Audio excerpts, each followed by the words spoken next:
누가복음 17장 5절부터 10절까지 말씀, 누가복음 17장 5절부터 10절까지 말씀 한 목소리를 같이 봉독하겠습니다. 사도들이 주께 여짜오되 우리에게 믿음을 더하소서 하니 주께서 이르시되 너희에게 겨자씨 하나일 만한 믿음이 있었더라면 이 뽕나무더러 뿌리가 뽑혀 바다에 심기어라 하였을 것이요 그것이 너희에게 순종하였으리라. 너희 중 누구에게 밭을 갈거나 양을 치거나 하는 종이 있어 밭에서 돌아오면 그더러 곧 와 앉아서 먹으라 말할 자가 있느냐? 도리어 그더러 내 먹을 것을 준비하고 띠를 띠고 내가 먹고 마시는 동안에 수종 들고 너는 그 후에 먹고 마시라 하지 않겠느냐? 명한대로 하겠다고 종에게 감사하겠느냐?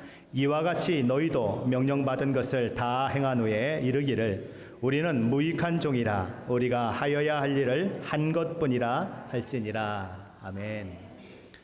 오늘은 저희 교회 원로 목사님을 모셨습니다. 우리 겨자씨 하나일 만한 믿음이라고 하는 제목으로 말씀 전하실 때 많은 은혜와 또 기쁨이 있으시기를 축원합니다. 우리 목사님 나오시겠습니다. 할렐루야. 여러분들 뵙도록 우리 하나님께서 함께해 주신 그 은혜에 감사하며 하나님께 존귀와 영광과 감사를 돌려드립니다. 여러분들 참 반갑습니다. 아시는 분들도 계시고 또 저를 모르시는 분들도 계실 거예요. 일부 예배는 늘 참석을 합니다만 2부 예배는 잘 나오지 않기 때문에 여러분들을 뵐 수가 없었습니다. 일부 예배 이렇게 참석을 해보니까 옛날 보이지 않던 얼굴들도 다 보셔서 다시 볼 수가 있어서 너무 기쁘고, 처음 뵙는 분들을 보면서는 우리 담임 목사님, 우 목사님께서 목회를 참 잘해 주시는구나. 제 마음이 얼마나 기쁘고 감사한지 몰라요. 할렐루야. 그렇잖아요? 네, 얼마나 기쁜지 모릅니다. 얼마 전에 어디 가서 한 도주 전인데 어떤 분을 만났습니다. 만났는데 그분이 저를 알아보시고 인사를 하시더라고요. 저도 반갑게 인사를 했습니다. 근데 그분이 인사를 나누고 나서 그 다음에 하시는 말씀이 이렇게 저한테 얘기를 하시더라고요. 목사님도 늙으시네요. 그러더라고요. 목사님도 늙으시네요. 그래요? 그러면서 그 다음에 또 하는 말이 목사님 머리가 많이 하얘지셨어요. 그러더라고요. 그 얘기를 들으면서 생각을 했습니다.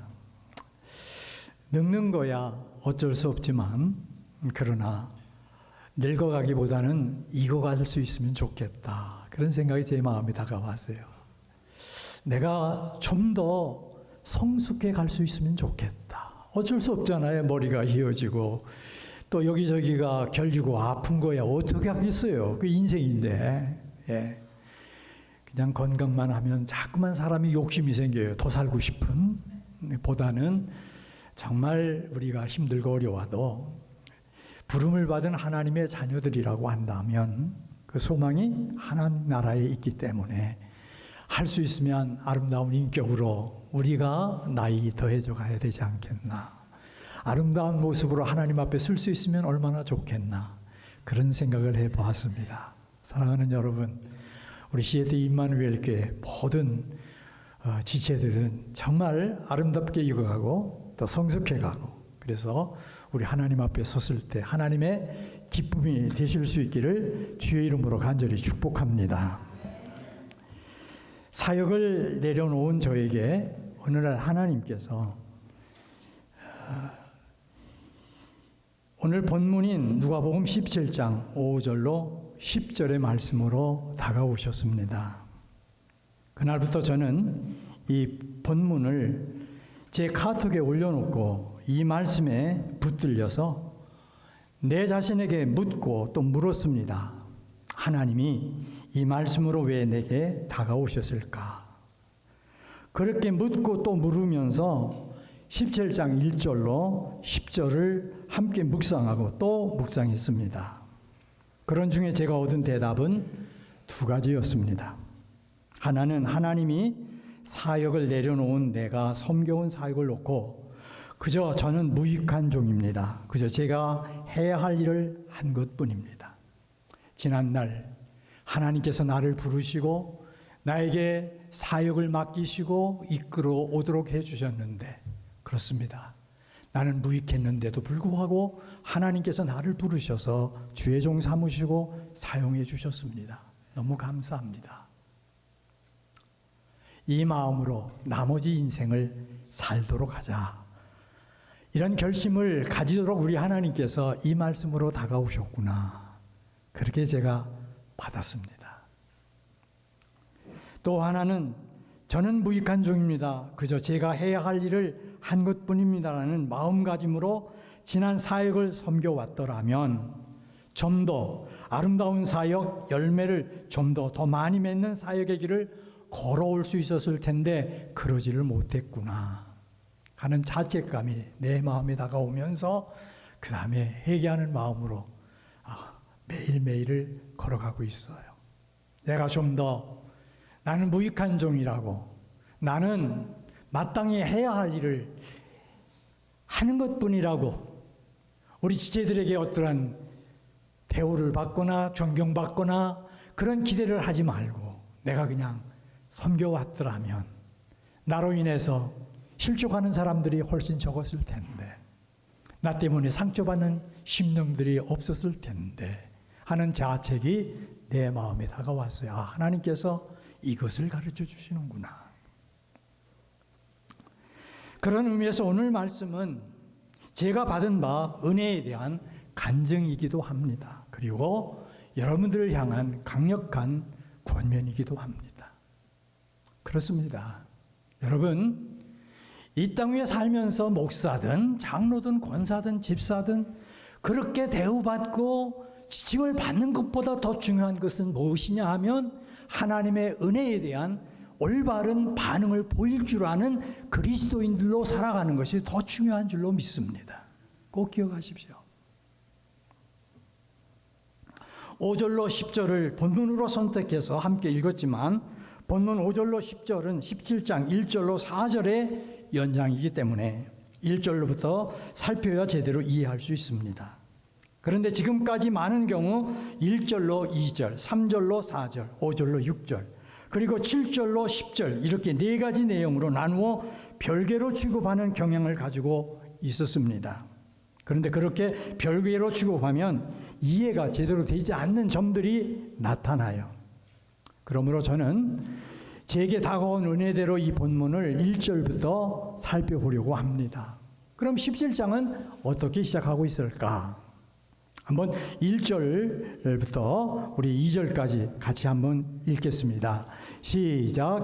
예수께서 제자들에게 이르시되 실족하게 하는 것이 없을 수는 없으나 그렇게 하게 하는 자에게는 화로다. 그가 이 작은 자 중에 하나를 실족하게 할진대 차라리 연자 맷돌이 그 목에 매여 바다에 던져지는 것이 나으리라.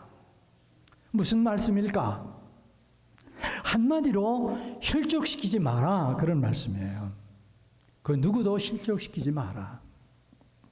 여기 실족이란 올가미, 함정, 장애물 등으로 번역이 가능한 표현으로 유혹에 넘어갈 만한 미끼로 유인해서 함정에 빠뜨리다. 그런 말이 됩니다. 또는 걸려 넘어지게 하는 것을 놔서 사람으로 하여금 죄를 짓게 만든다. 그런 의미도 가지고 있습니다. 그래서 다른 성경들을 참고해 보면 어떤 성경은 걸려 넘어지게 하는 것으로 죄를 짓게 하는 것으로 번역을 했어요. 그러나 여러분 저는 실족하게 하는 것이 없을 수는 없으나 라는 이 표현에서 우리는 실족해 하는 죄를 범할 수밖에 없는 성품을 너나올 것 없이 다 가지고 있다라고 하는 것을 우리 주님은 알고 계셨구나 하는 것을 확인합니다. 그렇습니다. 우리 주님은 우리의 연약함을 아세요. 이것이 은혜죠.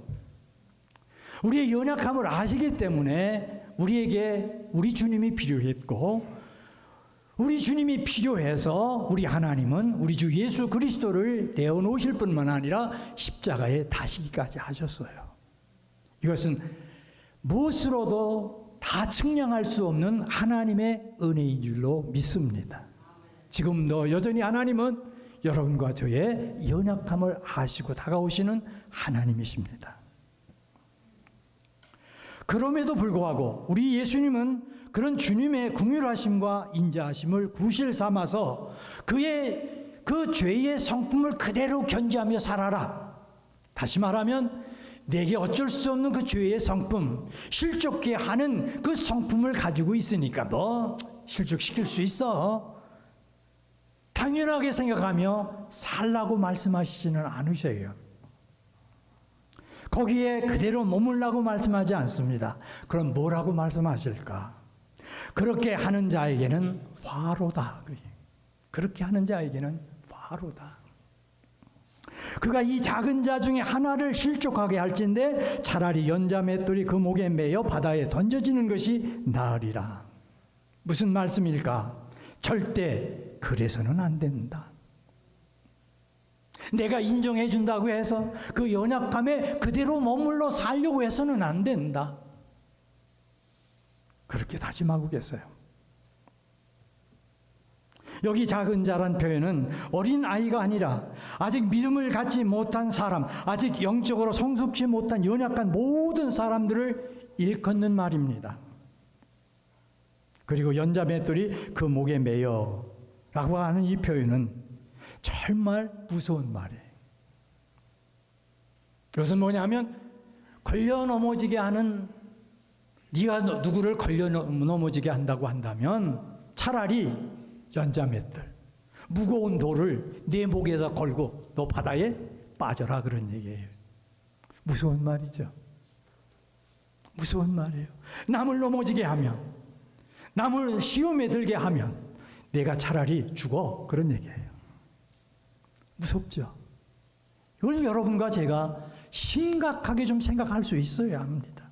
내 말 한마디로 인해서 다른 사람들이 시험 들게 만들고 섭섭하게 만들어서 영적 생활을 못하도록 방해를 하는 나라면 여러분, 이것은 회개의 회개를 거듭해야 할 잘못이라는 것이죠. 그런 의미에서 이 말씀에서 실족시키는 죄를 하나님이 얼마나 중하게 그리고 크게 여기시는지를 여러분과 저는 확인할 수 있어야 해요. 그리고 더해서 우리 하나님은 믿음을 갖지 못한 사람들, 영적으로 성숙하지 못한 모든 사람들을 얼마나 아끼시고 계신가, 그들을 얼마나 사랑하고 계신가, 그것 또한 여러분과 제가 확인해야 되는 말씀인 줄로 믿습니다. 얼마나 그것을 중하게 여기시면, 그 영혼들을 얼마나 아끼시면 우리 주님이 말씀하셨겠어요? 그렇게 하느니 차라리 내가 스스로 연자맷돌을, 무거운 돌을 내 목에 걸고 바다에 빠져. 다음으로 3절 4절을 함께 보겠습니다. 3절 4절입니다. 같이 읽습니다. 시작. 너희는 스스로 조심하라. 만일 내 형제가 죄를 범하거든 경고하고 회개하거든 용서하라. 만일 하루에 7번이라도 내게 죄를 짓고 7번 내게 돌아와 내가 회개하노라 하거든 너는 용서하라 하시더라. 무슨 말씀일까? 간단하게 말하면 용서해라, 그런 얘기예요. 용서하며 살아라. 용서하며 살아라. 용서해주며 살아라. 예. 걸려 넘어지게 하거나 죄를 짓게 하면 화가 있을 것이라고 말씀하신 우리 주님은 이어서 형제가 죄 짓는 것을 보거든 스스로 조심해서 어떻게 해요? 여러분들 잘 들으세요. 그냥 용서가 아니에요. 그가 잘못하면 어떡하고? 경고하고. 따라서 해보죠. 경고하고. 네가 어떤 잘못을 하고 있는지, 어떻게 실수를 했는지 가르쳐줘라, 말해줘라, 그런 얘기예요. 그런데 이 말에 영어 번역은 뭐예요? 리뷰크, 뭐예요? 꾸짖어라, 그래요. 잘못한 것에 대해서는 아주 따갑게, 아프게 회개할 수 있도록, 깨달을 수 있도록 말해줘라. 그러나 우리는 어떻습니까? 그저 무조건 용서잖아요. 무조건 용서. 그러나 우리 주님은 분명하게 용서 전에 뭐하라고 말씀하시나? 경고하라고 말씀하세요.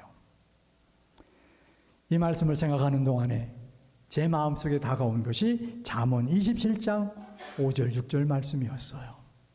면책은 얼굴을 맞대고 책망하는 것은 숨은 사랑보다 나으니라. 친구의 아픈 책망은 충직으로 말미암는 것이다. 그런데 경고 꾸지람에 더해서 또 뭐라고 말씀하시나? 꾸지람을 듣고 뭐라고요? 조건이 있어요. 회개하거든 용서해라. 그냥 용서가 아니잖아요. 경고를 듣고 꾸짖어서 깨닫고 와서 내가 잘못했어. I'm sorry. 그러면 어떻게 해요? 용서해라.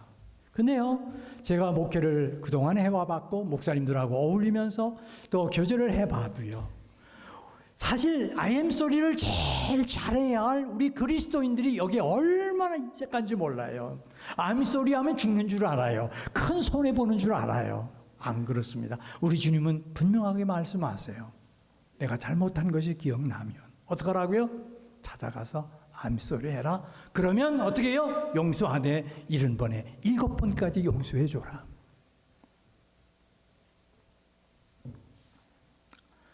여러분, 그런데 이상 두 가지 내용의 말씀을 들은 제자들이 예수님께 이렇게 요청을 하죠. 5절 말씀을 같이 봅니다. 같이요. 시작. 사도들이 주께 여짜오되 우리에게 믿음을 더하소서 하니. 무슨 말씀일까? 믿음을 더하소서라고 요청했으니까 그저 쉽게 말하면 믿음이 있긴 있다는 거죠. 그렇죠? 자기들에게 믿음이 있긴 있는데 그 있는 믿음에다가 조금 믿음을 더 얹어주세요. 그런 말씀이잖아요. 그런데 저는 여기서 이런 제자들이 참 대단하다, 그런 생각을 해봤어요. 생각해 보십시오. 예수님의 말씀에 꼬투리 잡을 부분이 있잖아요. 그게 뭘까요? 아니, 주님이 그러셨잖아요. 제자들에게 실족하게 하는 일이 없을 수는 없다. 그러니까 뭘 인정한 거예요? 너희들은 실족할 수 있는 존재야. 그러셨으니까 뭐야? 내가 다 이해한다.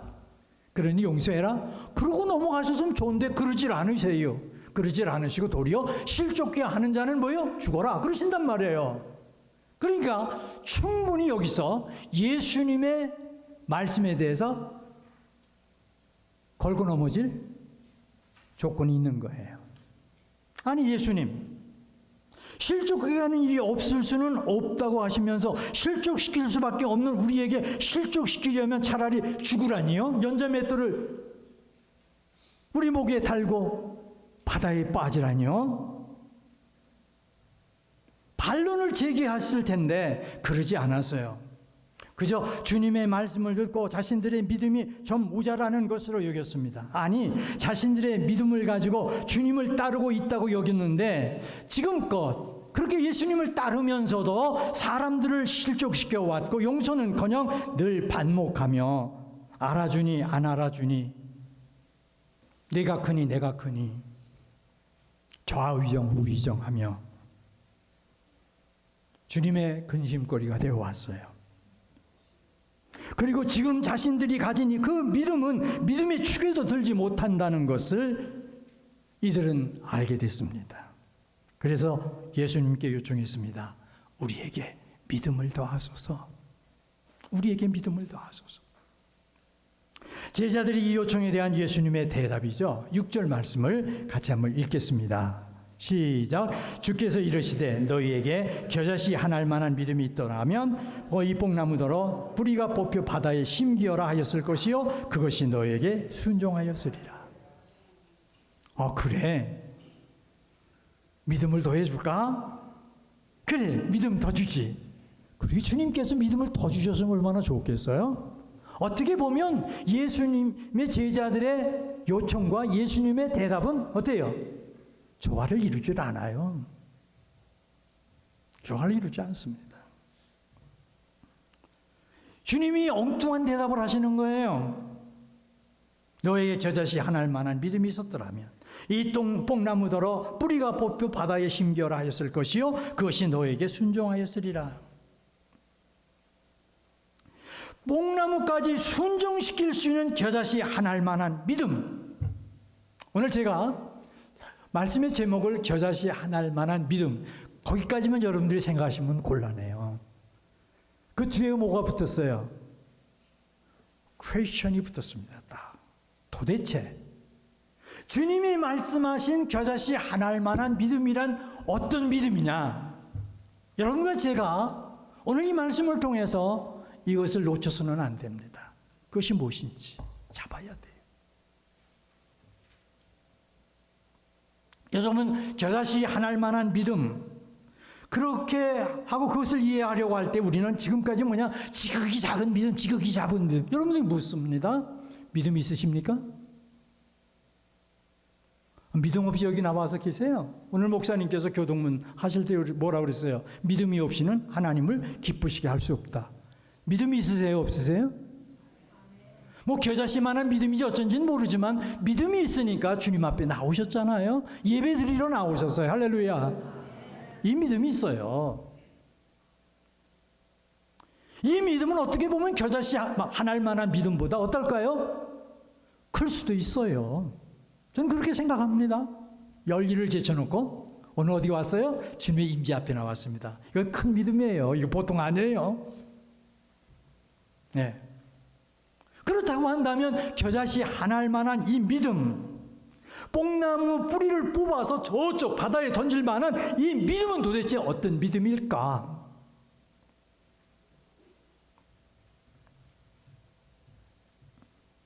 여러분, 이걸 몰라서, 이 의미를 몰라서 이 말씀 대하면 우리가 지금까지 어떻게 기도했는지 아세요?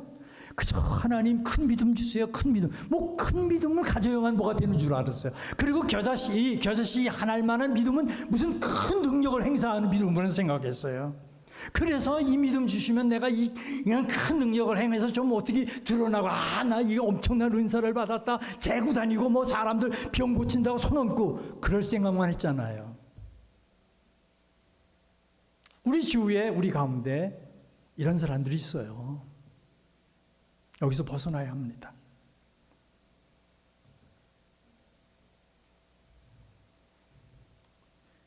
예수님은 이어지는 7절로 10절 말씀을 통해서, 계속되는 말씀을 통해서 말씀해 주세요. 겨자씨 하나일 만한 믿음이 뭔가? 뽕나무 뿌리째 뽑혀서 바다에 심겨지는 그 믿음은 도대체 뭘까? 7절로 10절 말씀을 통해서 설명해 주시는 거예요. 시간상 제가 디테일하게는 말씀을 못 드립니다. 중요한 말씀만 말씀드려요. 자, 7절로 10절을 본문이죠? 또 다시 함께 읽어보시겠습니다. 시작. 너희 중 누구에게 밭을 갈거나 양을 치거나 하는 종이 있어 밭에서 돌아오면 그 더러 와 앉아서 먹으라. 말할 자가 있느냐? 도리어 그대로 내 먹을 것을 준비하고 띠를 띠고 내가 먹고 마시는 동안에 수종 들고 너는 그 후에 먹고 마시라 하지 않겠느냐? 명한 대로 하였다고 종에게 감사하겠느냐? 이와 같이 너희도 명령받은 것을 다 행한 후에 이르기를 우리는 무익한 종이라 우리가 하여야 할 일을 할 것뿐이라 할지니라. 무슨 말씀일까? 겨자씨 하나일 만한 믿음은 주님 앞에서 주님을 섬길 때에 어떤 경우 어떤 처지에서 내가 주님을 섬겨갈지라도 내 마음속에 주님께서 나에게 베풀어 주신 은혜를 생각하면 나 같은 죄인을 위해서 십자가에 죽으시고 그 많은 세상 사람들 가운데서 나를 부르셔서 나를 구원 얻게 하시고 나를 하나님의 아들이라고 불러주시고 대우해 주시는 그 은혜를 생각하니까 아무리 수고하고 아무리 애쓰고 헌신해도 견줄 것이 없구나. 나는 무익한 종이로구나. 내가 마땅히 할 일을 나는 하고 있는 것이로구나. 이렇게 고백하는 그 사람의 인격 속에 있는 그 믿음, 그 믿음이 뭐라고 말씀하고 계시는 거냐 하면 겨자씨만한 믿음이라는 거예요. 무슨 믿음을 가지고 크게 재고 어쩌고 하는 게 아니에요. 이 믿음을 가지게 되면 나는 무익해. 나는 아무것도 아니야. 하나님의 은혜를 생각하면 나는 아무것도 아니야. 십자가의 은혜, 그 은혜를 제대로 깨닫고 나니까, 그래서 섬겨보니까 어떤 보상, 어떤 기대, 어떤 인정을 바라는 마음가짐, 그것이 아니고 마땅해. 아이고 무익한데 하나님이 나를 부르셔서 써주시는 거, 이게 너무 감사해. 여러분, 저는 행복합니다. 한 서너 주 전에 어떤 분이 저한테 카톡을 보내세요. 다른 교회 다니시는 분이신데 카톡을 보내셨습니다. 목사님, 어떻게 지내세요? 카톡으로 답변을 했습니다. 아이고 집사님, 아주 즐겁게 보냅니다. 그랬더니 그 다음에 답이 왔어요. 목사님, 너무너무 좋아요. 왜냐하면 요즘 그렇게 대답하는 사람들이 별로 없는데, 목사님은 그냥 괜찮다고 그러고 잘 지낸다고 하시는 게 아니라 아주 즐겁게 지낸다고 하시니까 너무 듣기 좋아요. 그러면서 뭐라고 그러냐, 커피 한 잔 마십시다 그러더라고요. 커피도 마셨어요. 그렇습니다. 여러분, 다른 것 생각하면 내 마음의 평안을 뺏깁니다. 행복을 빼앗겨요. 하나님께서 줄기라고 주신 것 모두 빼앗기고 맙니다.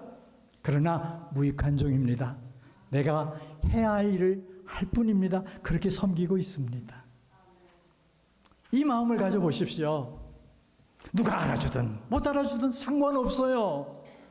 하나님이 기뻐하시는데, 하나님이 웃으시는데 내가 웃을 수 있잖아요. 할렐루야. 하나님이 웃으시면 되잖아요. 내 섬김을 통해서.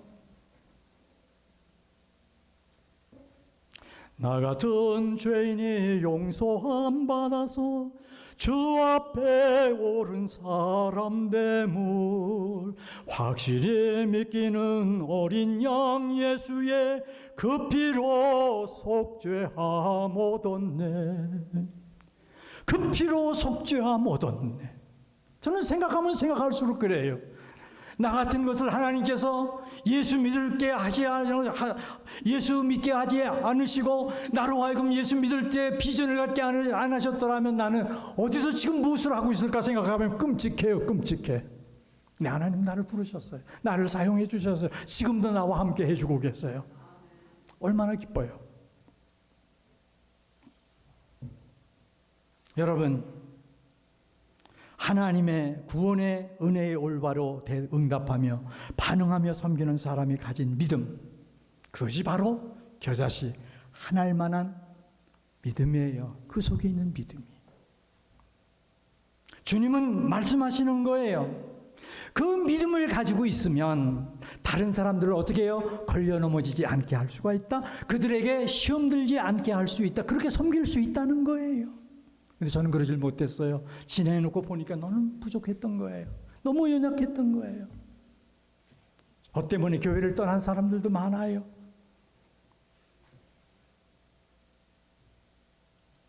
교회를 등진 사람들을 생각해 보니까 내 마음이 아파요.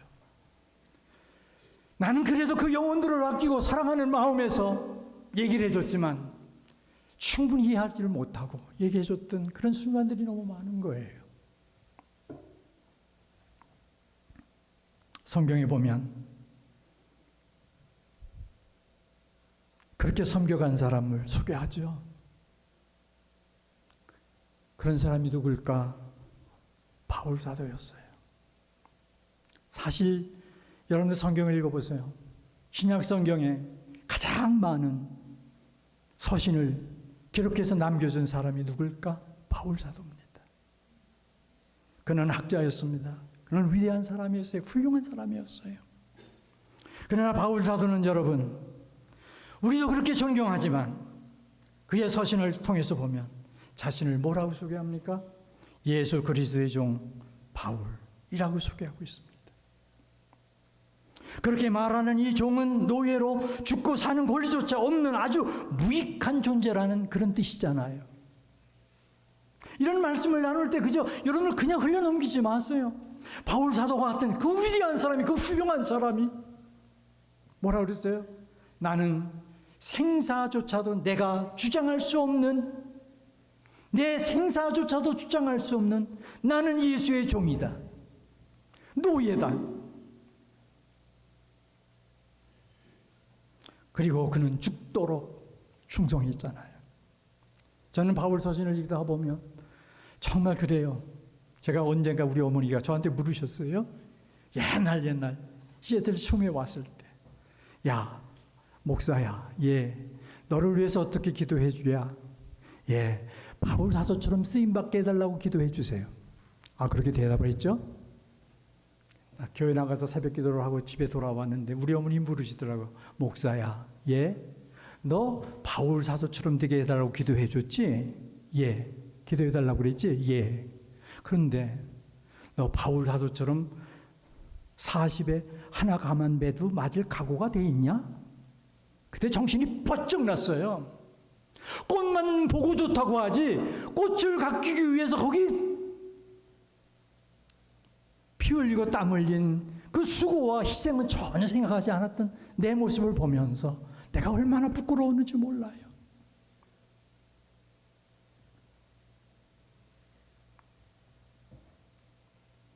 바울 사도는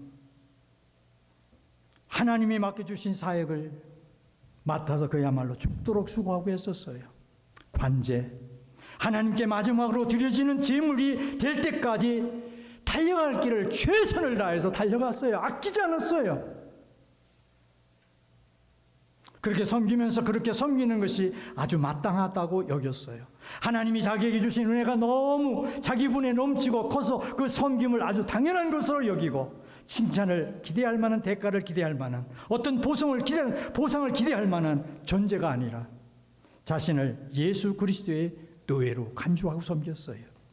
그래서 자기를 일컬어서 나는 사도 중에 가장 작은 자라고, 맨 나중에 만삭되지 못하여 난 자와 같다고, 죄인 중에 내가 괴수라고, 그래서 내가 나된 것은 하나님의 은혜로 된 것이라고, 그리고 내가 모든 사람보다 더 많이 수고하였으나 내가 한 것이 아니요 오직 나와 함께 하신 하나님의 은혜라고, 하나님의 은혜에 반응할 줄 알았어요. 어떤 이들은 투기와 분쟁으로, 어떤 이들은 착한 뜻으로 그리스도를 전파하나니 그들은 내가 복음을 변증하기 위하여 세우심을 받은 줄 알고 사랑으로 하나 그들은 나의 매임의 괴로움을 더하게 할 줄로 생각하여 순수하지 못하게 다툼으로 그리스도를 전파하느니라. 그러면 무엇이냐? 거칠애로 하나 참으로 하나 무슨 방도로 하든지 전파되는 것은 그리스도니 이로써 나는 기뻐하고 또한 기뻐하리라. 나의 모든 섬김을 통해서 우리 주제처럼 예수만 자랑하고 예수만 나타나기를 바란다. 그런 고백이잖아요. 나의 간절한 기대와 소망을 따라 아무리 이래든지 부끄러워하지 아니하고 지금도 전과 같이 온전히 담대히 살든지 죽든지 내 몸에서 그리스도가 존귀하게 되게 하려 하나니 이는 내게 사는 것이 그리스도니 죽는 것도 유익함이니라.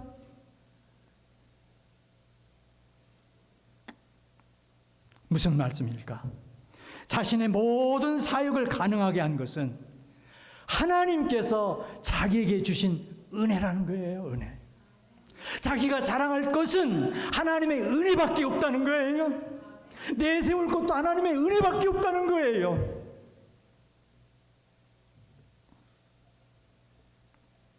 그렇게 바울 사도는 자기를 부르신 하나님의 은혜에 제대로 반응했어요.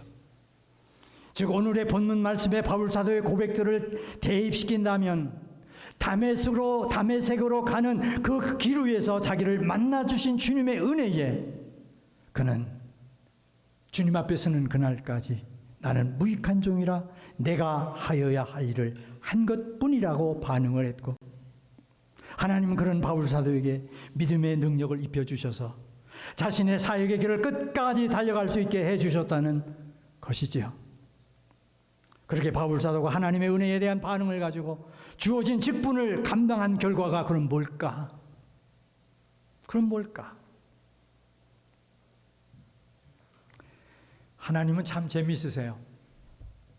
목사님의 부탁을 받고 말씀을 준비하고 있는 중에 이 말씀이 떠올랐는데 우리 목사님께서 지난 주일날 설교 중에 본문 속에 이 말씀이 또 소개가 됐더라고요.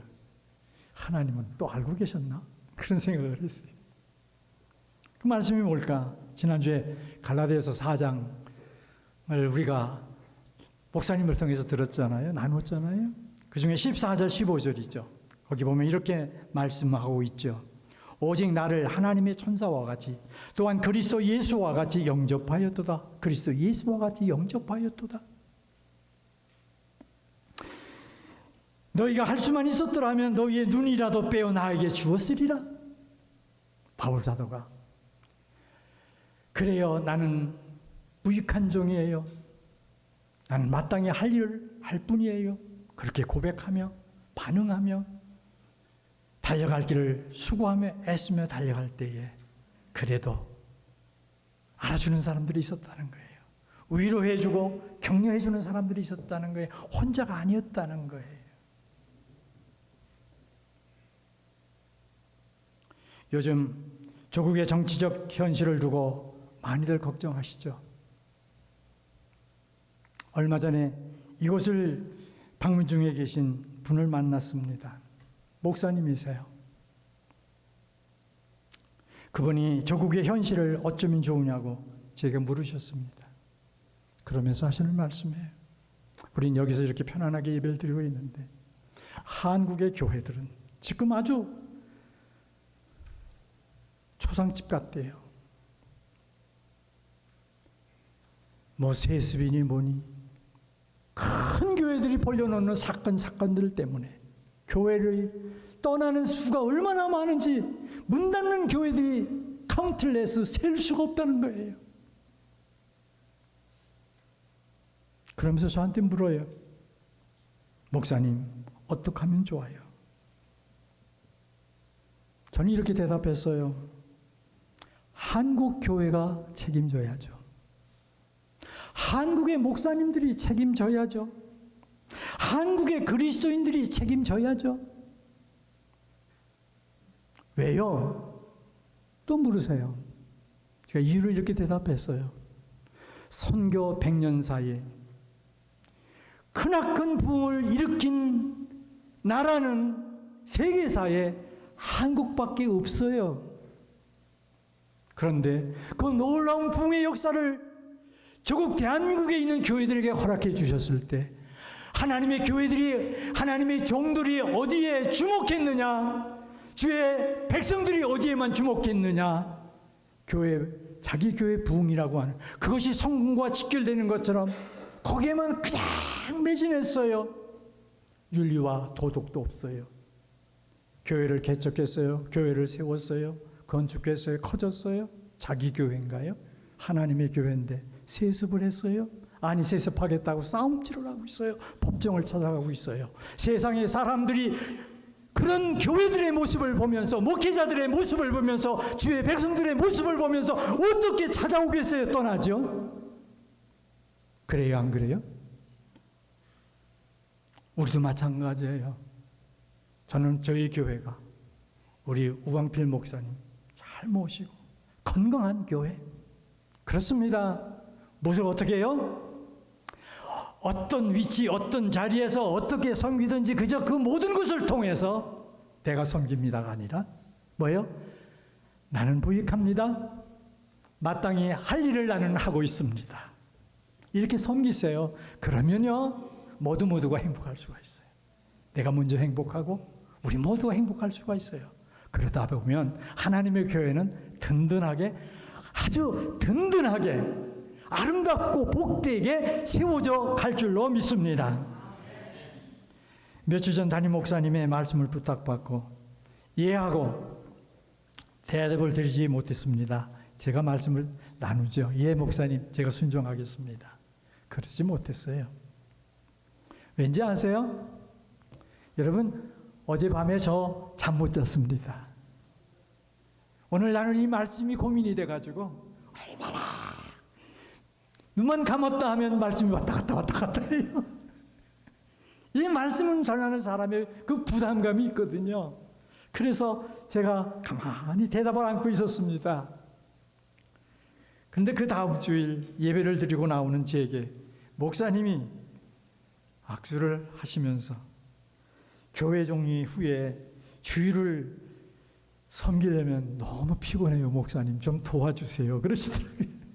그 순간 옛날 제 모습이 다가왔어요. 저도 그랬거든요.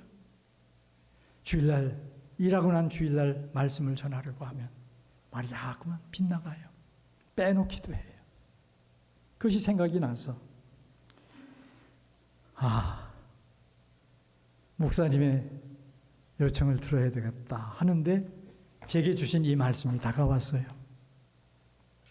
그래서 이 말씀을 여러분 앞에 내놓게 되었습니다.